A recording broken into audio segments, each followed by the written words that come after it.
Vamos conferir a resposta certa? A ética em pesquisa científica com seres vivos é essencial para a realização de qualquer tipo de pesquisa. Seja a pesquisa realizada por uma universidade, por um instituto de pesquisa, seja a pesquisa realizada pela indústria farmacêutica, ou pela indústria automobilística, ou por qualquer empresa privada, ou por qualquer setor, qualquer laboratório de pesquisa da iniciativa privada, é fundamental que sejam respeitados os preceitos éticos se a pesquisa envolver seres vivos.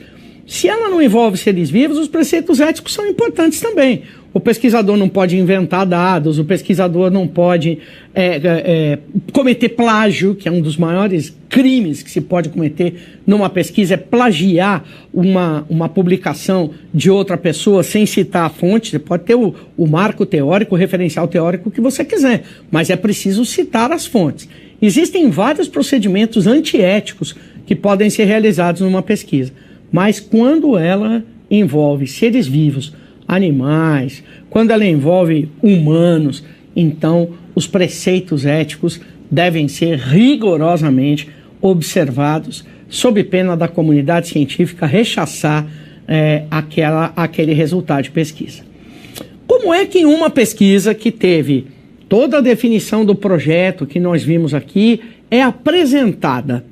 Ela pode ser apresentada em dois momentos ou ela pode ser apresentada para dois públicos distintos. Para a comunidade científica, comunidade acadêmica ou para o público em geral. Algumas pesquisas são de muito interesse para o público em geral.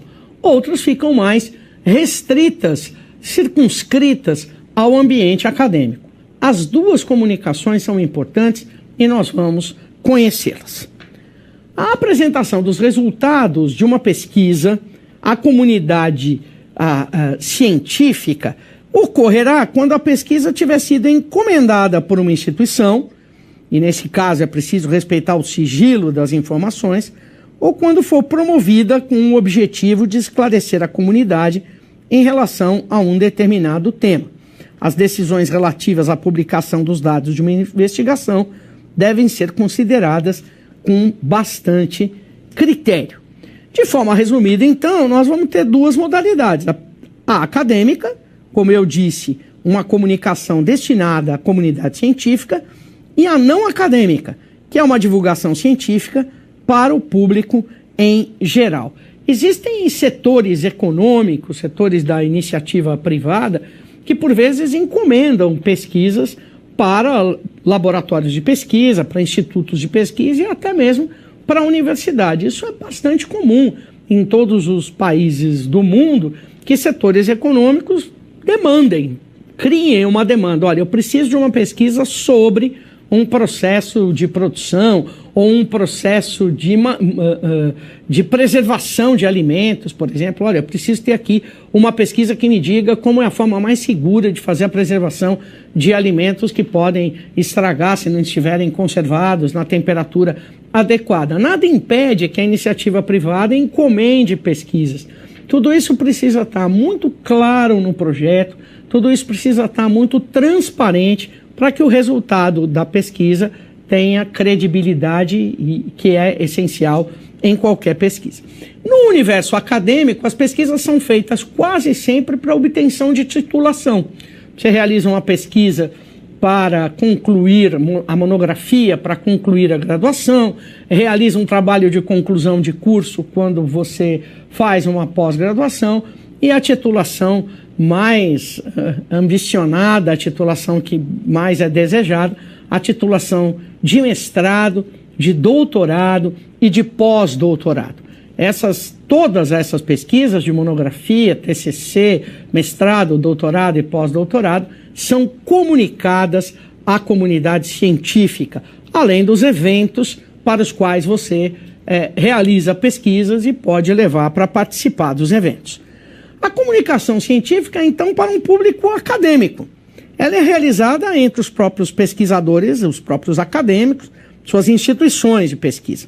A comunidade acadêmica é composta por professores pesquisadores, por alunos pesquisadores, por unidades e centros de pesquisa, órgãos de financiamento, editores, publicações científicas com dimensão comercial, ou seja, que vendem suas revistas, publicações científicas de livre acesso, aquelas que você não precisa comprar, e os repositórios institucionais.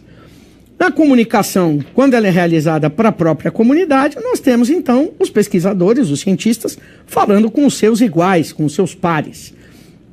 E as conclusões podem ser apresentadas de forma impressa ou por meio de apresentações orais. Se for impresso, vai ser por meio de relatório ou de artigo acadêmico. E as apresentações orais vão depender da modalidade de evento que você tiver participando. Os relatórios são a modalidade mais comum de apresentação de uma pesquisa. Uma pesquisa termina com um relatório final. Eles são entregues de forma textual para o solicitante, por exemplo, para a academia. Por vezes, eles são entregues depois de realizada uma banca de avaliação, como acontece nos casos das monografias e das conclusões de curso, além dos mestrados, dos doutorados e, eventualmente, dos pós-doutorados. O que é que tem lá no relatório? Uma introdução, um capítulo em que você mostra o seu referencial teórico, um capítulo com apresentação e análise dos dados coletados e o capítulo com as conclusões e recomendações finais. É muito importante que esse relatório seja objetivo, que ele seja conciso para que ele possa trazer os dados que são efetivamente importantes. Não adianta você ter no relatório, numa tarde chuvosa fui realizar entrevistas, o meu survey foi... Não, você tem que ser objetivo. Foram realizadas tantas entrevistas, com tantos grupos, foi realizado um pré-teste, com tantas pessoas, tudo isso com bastante objetividade. Haja vista que a recomendação é que um relatório tenha no máximo entre 40 e 60 páginas. Em geral, e cada capítulo contém entre 10 e 15 páginas. A exigência de banca vai ficar muito afeta ao tipo de pesquisa que você estiver realizando. Para as monografias, grande parte das universidades exigem a realização de banca. Você apresenta para 2 professores ou para 3 professores. Para mestrado e doutorado, também há a necessidade de apresentação de bancas. Quando você faz iniciação científica, às vezes há apresentação de banca, às vezes não há apresentação de banca, e às vezes a universidade faz a escolha dos melhores trabalhos de iniciação científica. Então, os professores depois analisam os posters ou analisam a apresentação para decidir qual é o melhor. Há uma certa liberdade das universidades, das faculdades, em como é que vão organizar os seus trabalhos de pesquisa, a apresentação dos trabalhos de pesquisa.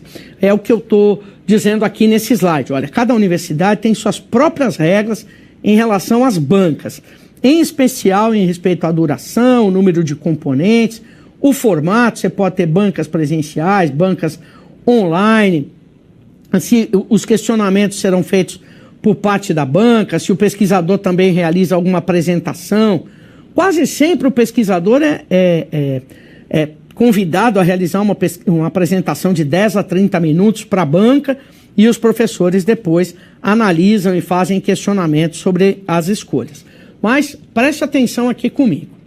Quando se trata de mestrados e doutorados, a forma de organização das bancas depende de regras da Coordenadoria de Aperfeiçoamento do Pessoal de Ensino Superior, também conhecida como CAPES, que é um órgão do Ministério da Educação que trata das diretrizes legais para mestrados e doutorados no sistema de educação superior brasileiro. Então, as bancas de mestrado têm 3 professores, um é convidado externo e 2 são da universidade, e as de doutorado têm 5 professores, sendo 2 externos e 3 da própria universidade. Para que se faz isso? Instrumento de tortura? Não, não é um instrumento de tortura, pessoal. A comunicação acadêmica é fundamental para que se estabeleça o diálogo acadêmico. E é esse diálogo acadêmico que poderá corrigir eventuais vulnerabilidades daquele trabalho que está sendo apresentado, como também sinalizar outros caminhos que o pesquisador possa utilizar em trabalhos futuros. Um pesquisador nunca conclui uma pesquisa, publica, joga lá num canto e não quer mais saber dela. Muito pelo contrário. Uma pesquisa é sempre um um momento em que se apresenta o relatório, conclui a pesquisa, mas tem que ser necessariamente um momento que te mostra outras possibilidades, outras variáveis, outros objetos que você não tinha pensado até então e que você passa a enxergar na sua trajetória de pesquisa. Essa comunicação às vezes é tensa, essa comunicação acadêmica às vezes é tensa, mas é extremamente necessária. Ouvir as críticas ao trabalho é enriquecedor. Aliás, muito bem fazem os pesquisadores que no momento da apresentação têm uma certa dose de humildade para receber as críticas, receber os questionamentos e receber aquilo tudo como um incentivo para os próximos trabalhos que vão fazer. A apresentação de pesquisa pode ser feita em revistas especializadas, que têm regras próprias. Elas são qualificadas por esse órgão por esse indicador, chamado Qualis. A CAPES, a que eu já me referi, o Conselho Nacional de Desenvolvimento Científico e Tecnológico, organizam essa classificação. A menor classificação é a C, a maior classificação do periódico é a A1.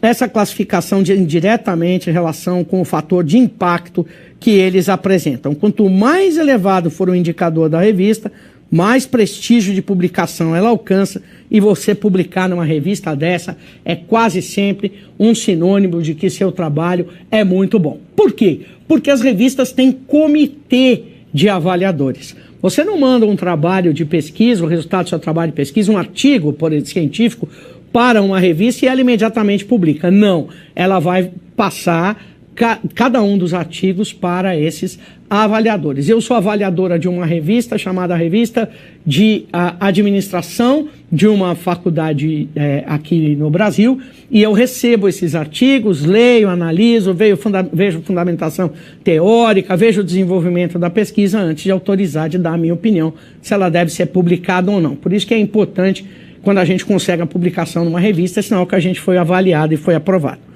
Os eventos científicos são de todas essas modalidades que você está vendo aqui. Congresso, simpósio, encontro, colóquio, workshop, reunião, seminário, painel, fórum, conferência, palestras e ciclos de palestras, jornada. A jornada tem esse nome porque ela é normalmente de um dia só, né? Uma jornada, um giorno. Giorno em italiano quer dizer dia. Cada um dessas atividades, cada um desses encontros tem uma finalidade. Os congressos são maiores, são mais amplos, os seminários são mais focados num determinado assunto, os encontros são normalmente entre grupos que se reúnem com uma certa habitualidade a cada ano, por exemplo, de pesquisadores que se conhecem, que desenvolvem atividades parecidas. Cada um deles, de acordo com a CAPES, Coordenadoria de Aperfeiçoamento Pessoal de Ensino Superior, tem uma finalidade. Habitualmente se misturam todas as finalidades, não se cumpre muito isso, mas seria oportuno que as pessoas, ao marcarem um evento, elas organizassem em conformidade com a destinação do evento. Se é um workshop, para que serve? Se é um encontro, para que serve? E por aí vai. Isso vai tornando a comunicação da pesquisa acadêmica uma comunicação cada vez mais com credibilidade, com confiança e, claro, benéfica para que a comunidade científica possa continuar produzindo pesquisa, que é disso que o país precisa, e é isso que se espera da comunidade científica, que ela nunca pare, produza muito, publique e apresente em eventos. Vamos testar os nossos conhecimentos? Vamos lá. Uma comunicação de pesquisa para a comunidade científica: A. Dá ampla liberdade ao pesquisador para a apresentação. B. Deve atender às regras da CAPES. C. Deve atender regras do Ministério da Educação. D. Precisa atender regras da universidade e as especificidades para o tipo de comunicação. E. A universidade é o único órgão com autonomia para decidir sobre a apresentação. Eu fico aqui na torcida para você acertar e a gente volta já.